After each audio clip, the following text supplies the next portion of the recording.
Hyvää päivää Malagan alueen uutisista. Päivä on 19. huhtikuuta 1951. Tämän päivän kuumottavimpia uutisia ovat Perjättären mahdollinen sieppaus. No, mitä nyt? Mitä sinä haluat? Etkö huomaa ovessa ei saa häiritä kylttiä?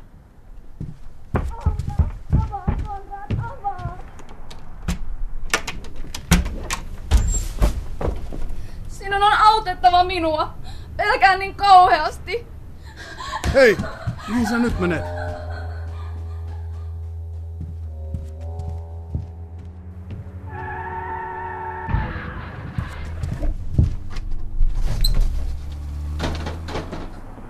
Voi tyttöparka. Kukahan hän oli ja miten hän tiesi nimeeni? Konrad joi viskilasinsa tyhjäksi ja oli menossa sulkemaan oveaan. Hän huomasi käytävän lattialla, ovensa takana, vanhan haalistuneen kirjekuoren. Valokuva tytöstä, jota mies keinuttaa pihakeinossa. Cecile, 1939. Onkohan kuvassa tämä ovelle ilmestynyt tyttö? Mutta miksi tämä kirje on kirjattu 3 päivän päähän? Ja miksi se on tyhjä?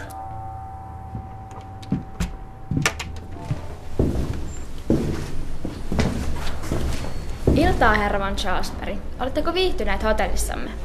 Joko ambulanssi haki yliajetun tytön? Missä poliisit ovat? Anteeksi, herra. Nyt en oikein ymmärrä, mistä te puhutte. Mitä helvettiä? Hotellin edessähän ajettiin juuri nuoren tytön yli. Nyt te olette kyllä erehtyneet. Katsokaa vaikka. Ei siellä mitään ruumista ole ja voin kyllä varmasti sanoa, ettei siellä ole ambulanssikaan käynyt. Konrad palasi takaisin hotellihuoneeseensa ja heitti äsken saaman kirjeen ja valokuvan pöydällensä. Hän oli varma, että aamulla herättyään ne eivät olisi enää siinä.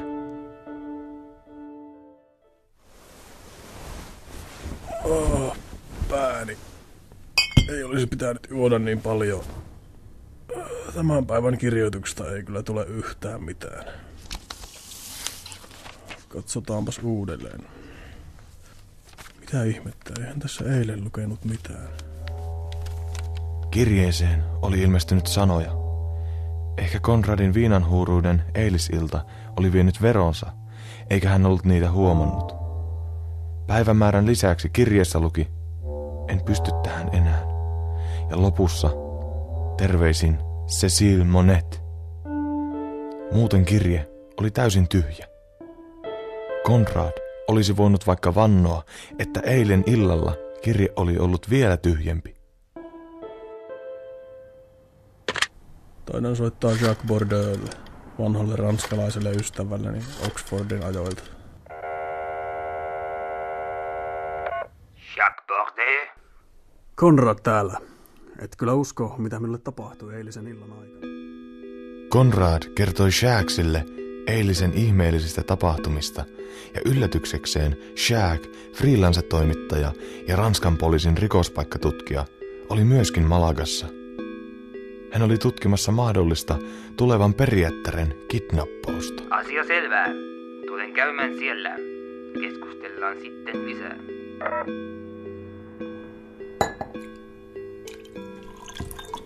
Vai et näki herra paroni aaveen viime yönä? Voinko nähdä sen kirjeen? Kyllä näin. Voi helvetti. Deliriumit tiskissä. Tässä, ole hyvä. Mitä helvettiä? Cecile Monet. Hän on se Perjätär, jonka katoamista minä tutkin. Miten se voi olla mahdollista? Hän seisoi eilen oveni takana, tai ainakin se näytti häneltä. Mutta hän katosi kuin aave. Cecile tulee perimään muutaman päivän päästä isänsä johtaman rakennusimperiumin tuottamat rahat. Ja Espanjan poliisi on pyytänyt meidät avukseen tutkimaan hänen katoamistaan. Oli alusta asti mahdollisuus, että joku kidnappaa hänet ja pyytää lunnaita. Hänen isälleen oli myös lukuisia vihamiehiä, ja emme voi sulkea pois Cecilen murhan mahdollisuutta. Outoa. Cecile huusi minua oveni takaa. Mistä hän edes tiesi nimeni? He keskustelivat monta tuntia tapahtuneesta, kunnes Shag sai poliisiradionsa kautta pyynnön palata tukikohtaan. Conrad vetäytyi pöydän ääreen ja täytti lasinsa viskillä.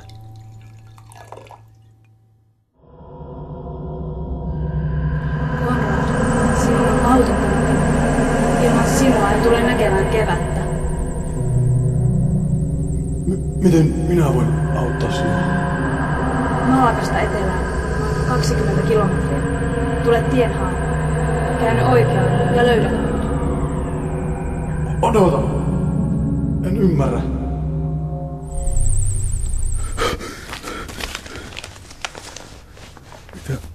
Mitä ihmettä? Tähän on ilmestynyt lisää sanoja. Kokonainen lause. Jaksa enää. Ihmiset ovat petollisia ja minua pelottaa. En taida jaksaa enää. Conrad katsoi ulos verestävin silmin, kun aurinko nousi. Kirje oli hänen kädessään ja unen tapahtumat olivat vielä tuoreessa muistissa. Malakasta etelään. Noin 20 kilometriä. Minun on mentävä sinne. En edes tiedä miksi, mutta tämä mysteeri kalvaa mieltäni.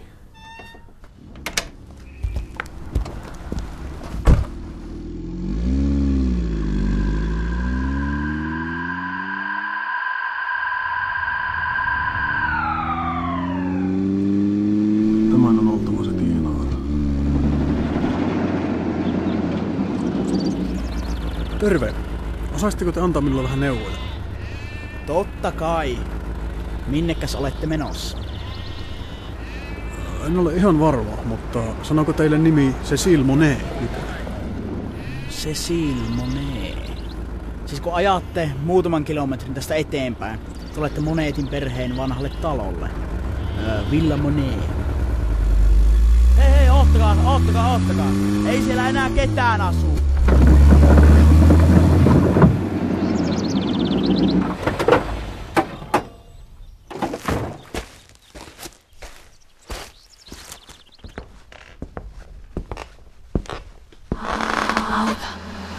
Kaikki vastaukset löydetään täältä.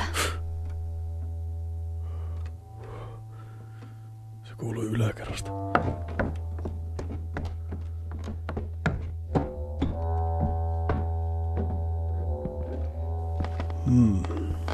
Mitä minä edes etsin täältä?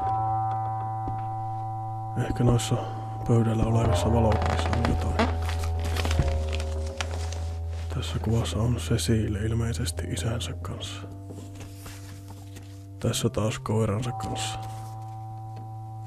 Hei! Mitä ihmettä?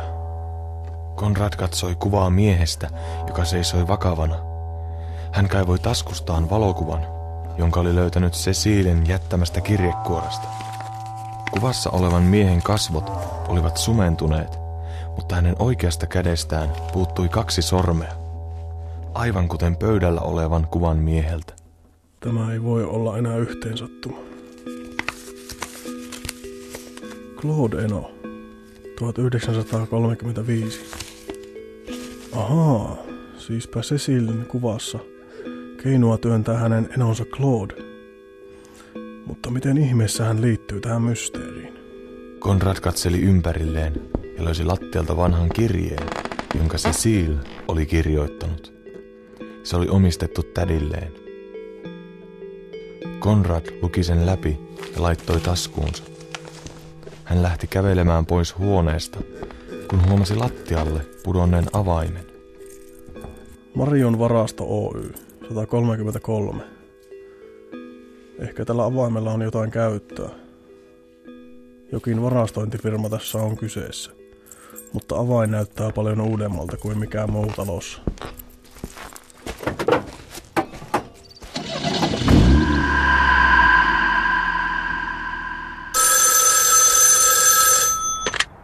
Terve, kaveri. Miten sinun mysteerisi on selvinnyt? Meidän tutkimuksemme ovat täysin pysähtyneet. Vierailin Cécilen lapsuuden kodissa ja sain selville vain, että Cécilen Claude Eno liittyy jotenkin tapahtumien kulkuun.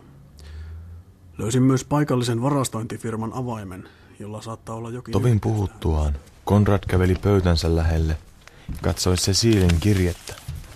Voi helvetti, lisää sanoja.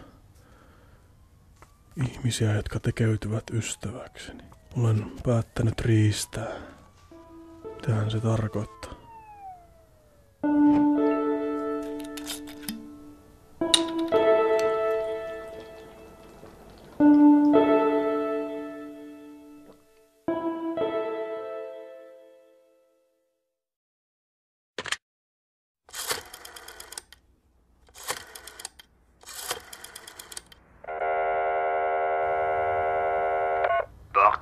Terve Jacques, tulisitko tänne? Meillä on enää tämä päivä aikaa saada tolkkua tästä kaikesta. No, sama kai se on tulla. Meidän tutkimukset täällä ovat vetäneet vesiperään.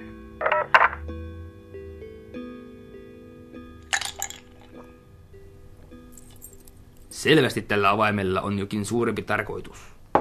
Ehkä varastosta numero 133 löytyy jotain johtolankoja. Ehkä ei. Pakkohan siellä kuitenkin on käydä. Katsopas tätä Cecilien minulle kirjoittamaa kirjettä. Siihen ilmestyi eilen lisää sanoja. Mitä ihmettä? Cecilien kirjeessä ei ollut enää tyhjiä paikkoja. Kaikki sanat olivat asettuneet paikoilleen ja kirje oli luettavissa. 22. huhtikuuta 1951. En pysty tähän enää. Vaikka olen yrittänyt, en jaksa enää. Ihmiset ovat petollisia ja minua pelottaa. Tiedän, että tulevan perinnön saatuani saan lisää vihamiehiä ja ihmisiä, jotka tekeytyvät ystäväkseni päästäkseen rahoihin käsiksi. Olen päättänyt riistää henkeni. En syytä ketään. Terveisin, Cécile Monet. Voi jumalauta. Hän aikoo tappaa itsensä. Siltä näyttää, mutta yhtä asiaa en ymmärrä.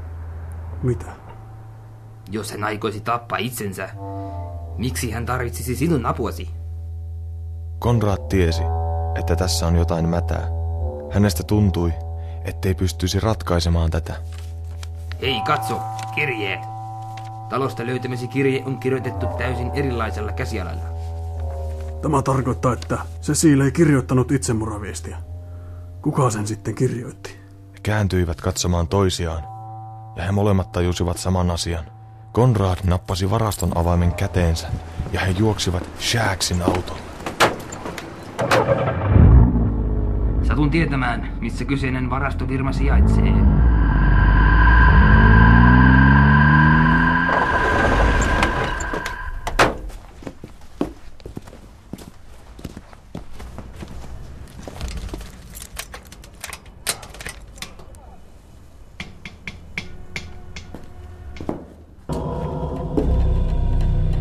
Voi hyvä Jumala, me myöhästyimme. Tämä ei voi olla totta. Ei helvetti. Miehet katsoivat tyhjää varastohuonetta. Cecile roikkui hirressä. Konrad ja Jacques tiesivät molemmat tässä vaiheessa, ettei Cecile ollut tappanut itseään. Jacques hälytti apuvoimia poliisiradion kautta ja Konrad kääntyi pois. Hän tilasi taksin ja poistui hotellille. Hän huomasi, että Cecilen itsemurhaviesti ja kuva olivat kadonneet. Cecile oli kadonnut lopullisesti. Kaiken tapahtuneen johdosta Konrad ei nukkunut sinä yönä. Kyseessä olisi itsemurha, mutta murhan mahdollisuutta ei vielä ole laskettu pois. Tähänkään päivään mennessä Claude-enoa ja rahoja ei ole löytynyt, vaikka sitä kauheasta tapahtumasta on jo 29 vuotta. Totta. Joskus vielä mietin, oliko se kaikki vain kuviteltua. Älä nyt ystäväiseni. Vaikka emme voi niiden päivien tapahtumia selittää, usko täysin, että kaikki se tapahtui.